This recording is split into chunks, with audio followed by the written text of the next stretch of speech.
ও আমার বান্দা বান্দিরা, আমি আল্লাহ তাআলা মানুষকে সৃষ্টি করার পিছনে একটা উদ্দেশ্য রয়েছে। উদ্দেশ্যটা হলো ওমা খালাকুল জিন্না ওয়াল ইনসা ইল্লা লিয়াবুদুন। আল্লাহ পাক রব্বুল আলামিন জানিয়ে দিলেন, ও আমার বান্দা বান্দিরা, আমি আল্লাহ তাআলা তোমাদিগকে সৃষ্টি করেছি। উদ্দেশ্য হলো তোমরা আমাকে ইবাদত করবে বলে, আমার ইবাদত করবে বলে।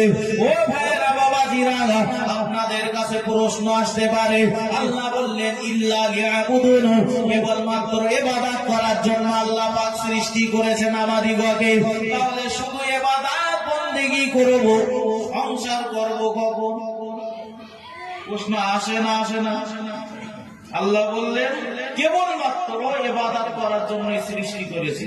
হাট বাজার করবো না, সবসময় মসজিদে পড়ে থাকবো? একটা চিন্তার কথা।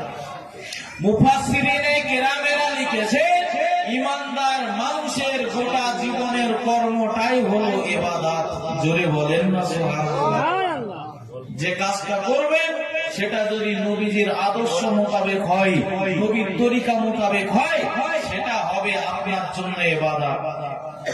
আপনি ঘুমাতে যাবেন, ঘুমটা হবে আপনার জন্য ইবাদত। যদি ঘুমানোর সময় আল্লাহুম্মা বিসমিকা আমুতু ওয়া আহইয়া